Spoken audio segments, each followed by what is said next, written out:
quando a gente fez a separação de variáveis, nessas três equações que resultaram, só uma delas é que contém a energia potencial.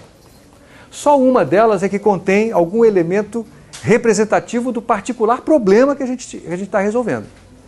As outras duas, tanto a equação para φ quanto a equação para θ, não tem nada a ver com a energia potencial. Significa dizer que as soluções que a gente obtiver para essas duas equações são válidas para qualquer energia potencial. Qualquer que seja a energia potencial, a solução, a parte da solução que depende de φ e de θ vai ser sempre a mesma. E isto é um ganho enorme, né? A gente não precisa resolver o problema todo de novo. Para cada problema novo que a gente encontrar, a gente só vai ter que resolver a equação radial. As equações angulares têm solução já sabida. Essa equação radial é aquela que vai determinar os valores possíveis de energia, tá vendo? Porque é só nela que aparece outra vez o parâmetro energia. Ela depende, claro, como tinha que depender, né? Ela depende desse K. Veja que não aparece o M explicitamente aqui. Ao contrário do que tinha acontecido no caso bidimensional. No caso bidimensional tinha aparecido o M quadrado, né? Aqui apareceu o K. Vou falar um pouquinho sobre as soluções que a gente obtém da equação de Legendre. Como eu já mencionei agora há pouco, ela tem solução matemática para qualquer valor de K. Só que dessas soluções todas que se obtém, poucas têm significado físico. Para ter significado físico é necessário que essa função θ seja finita quando eu tomo os limites θ indo a zero e θ indo a π. E o motivo dela ter que ser finita tem a ver com a interpretação física que a gente vai dar à função de onda. Lembre, o quadrado da função de onda está associado à densidade de probabilidade. Uma densidade de probabilidade infinita não tem significado físico. Quando a gente impõe essa restrição, de todas as soluções possíveis da equação de Legendre, só algumas sobrevivem. Só sobrevivem as soluções da equação de Legendre para as quais esse K tem uma forma que é assim. Isso eu não vou demonstrar para você, tá? Isso aqui você demonstra quando você resolve explicitamente a equação de Legendre, coisa que eu não vou fazer aqui. Então, o curioso é que de todas as soluções obtidas, só aquelas para as quais K tem essa forma engraçada, o produto de um número por esse mesmo número mais um, onde esse número é um inteiro não negativo, já pode ser 0, 1, 2, só essas aí é que sobrevivem. E mais, esse L tem que ser maior ou igual ao módulo de M. Da equação de Legendre só vão sobreviver as soluções que correspondem a valores de K que atendem a esses requisitos. Veja que o M não tinha aparecido explicitamente na equação radial, mas ele aparece de certa forma indireta por causa dessa restrição que vai resultar aqui. Eu também não vou demonstrar isso, mas é possível se mostrar que o quadrado do momento angular associado a essa partícula pode ser expresso em função desse novo número que apareceu. Ele vai ser L vezes L mais 1 vezes H cortado ao quadrado. De fato, quando a gente pensa sobre esse problema, a gente pensa de uma forma um pouquinho invertida. A gente pensa assim, L tem que ser maior ou igual que o módulo de M. Então, uma outra maneira de eu dizer a mesma coisa é dizer que, dado um valor de L, os valores de M possíveis são aqueles que atendem a essa condição. Então, M pode ser igual a menos L, e esse é o menor valor que ele pode ter, né? Menos L menos 1 já não atenderia essa condição. Então, ele pode ter esse conjunto de valores, dado um L. Quantos valores tem aqui? 2L mais 1. É um número ímpar, né? Você tem um certo número de valores negativos, o mesmo número de valores positivos, ainda tem o zero. O zero é único. Então aqui eu tenho 2L mais 1 valores. E acontece que, como a equação radial, que é aquela que envolve a energia, só depende de K, e como K só depende de L, então, na verdade, os níveis de energia que eu vou obter ao resolver a equação radial, eles vão estar associados apenas a L. Ora, mas para cada L, eu posso ter 2L mais 1 valores diferentes de M. Para cada um valor de M que eu escolher ali, eu tenho uma função de onda diferente, porque a parte dela que depende de φ tem o m no meio. Então eu tenho 2L mais uma funções de onda distintas, associadas ao mesmo valor de L e, portanto, ao mesmo valor de energia. Isto quer dizer que qualquer estado estacionário desse problema, de um problema de força central, ele vai ser degenerado. E a degenerescência dele, o número de estados associados a um dado nível de energia vai ser 2L mais 1. Nós dizemos que essa é uma degenerescência essencial, porque ela tem a ver apenas com o fato do potencial ser central.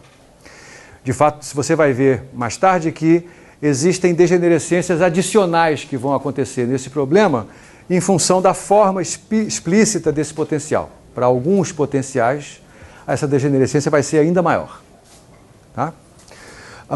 Você vai ver também no futuro que, além dessa descrição que nós estamos fazendo, com o uso da equação de Schrödinger, para o que eu vou chamar de o movimento orbital do elétron, você vai ter que associar ao elétron um outro grau de liberdade, que pode ser associado de uma maneira bastante metafórica à rotação do elétron em torno de si mesmo, se você conseguir conceber um objeto que não tem dimensão poder rodar em torno de si mesmo. Esse momento angular de rotação em torno de si mesmo tem o nome em inglês de spin, o spin do elétron. Alguns de vocês talvez já tenham ouvido mencionar esse grau de liberdade do elétron. Ele pode ter spin para cima ou spin para baixo, o que quer que signifique spin para cima ou spin para baixo. Esse grau de liberdade só pode ter dois valores. E como esse spin não comparece na equação que determina os níveis de energia, vai aparecer uma nova degenerescência associada a esse grau de liberdade. De fato, a degenerescência é o dobro dessa, se a gente incorporar também aquela devida ao spin. Bom, uma vez feito isso, resta resolver a equação radial. E outra vez, a equação radial eu só posso resolver se eu souber a forma explícita de U de R. Produto θ maiúsculo de θ, φ maiúsculo de φ, que são funções que, repito, não tem nada a ver com a forma explícita do potencial, portanto que são as mesmas para qualquer potencial central, esse produto tem um nome. Com uma normalização adequada, e eu não vou discutir isso aqui, nós chamamos esse produto de harmônicos esféricos. Lembre que cada uma dessas parcelas aqui está associada a um número quântico. Luciano, outra vez, aqui apareceram, então, já apareceram dois números quânticos, um associado à coordenada φ, que é o m, o mesmo m que tinha aparecido lá. Agora apareceu um outro número quântico associado à coordenada θ, que é esse L.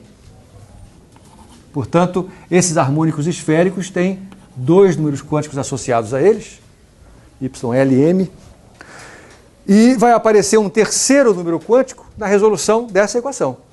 E esse número quântico é que vai ganhar o símbolo N, né, que a gente está acostumado a usar.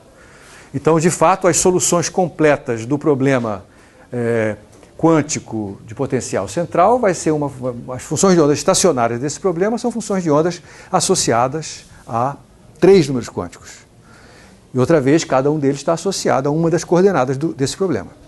Esses dois aqui são os mesmos para qualquer potencial central. Então eu já sei qual é a solução do problema quântico do potencial central. É o produto de uma função radial, que é obtida pela solução dessa equação, por um harmônico esférico. Uma maneira da gente pensar sobre essas características que obtivemos agora para o momento angular em 3 dimensões é chamada o modelo vetorial. Apesar de ser meio antiquado e, de certa forma, até meio errado, vale a pena mencioná-lo apenas como para você poder ler a literatura correspondente a isso. Então, eu vou descrever aqui o modelo vetorial, que é um modelo semiclássico para a quantização do momento angular que a gente obteve na aula de hoje. Esse modelo vetorial se apoia no fato de que o módulo do momento angular é raiz quadrada de LL mais 1 vezes H cortado e que M está associado à projeção Z do momento angular. Veja que a projeção, o módulo máximo dessa projeção é L vezes H cortado. Então, é menor do que o módulo do momento angular obtido aqui em cima. Então, a gente concebe A gente faz uma representação pictórica dessa relação mais ou menos assim. Eu vou representar aqui o caso L pequeno igual a 2, por simplicidade minha.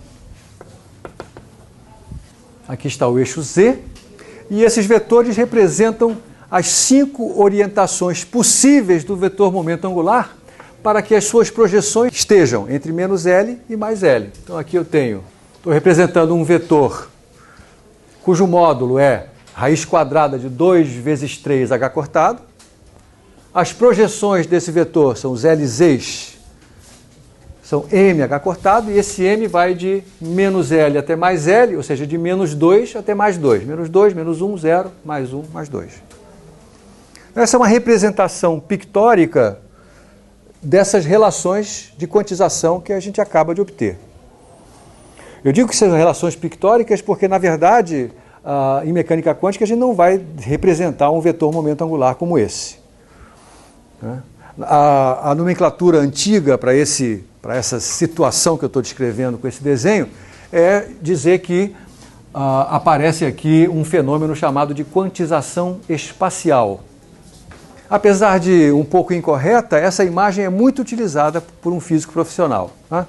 Ele se refere, eu tenho a situação na qual a projeção Z de um momento angular L igual a 2 é mais h cortado, ele está pensando num vetorzinho como esse aqui.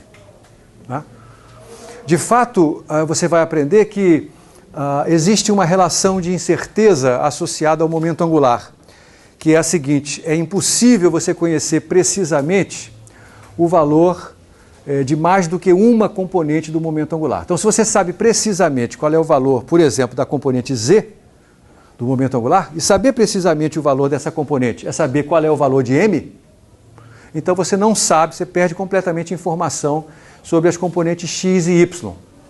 Isso quer dizer que essa representação aqui é um pouco falsa, porque aqui parece que a componente x está bem definida. Você deveria imaginar, na verdade, esses vetores girando em cones em torno do eixo Z, e a situação específica desse vetor momento angular é aleatória sobre esse cone. A isso nós chamamos, como eu indiquei, o modelo vetorial.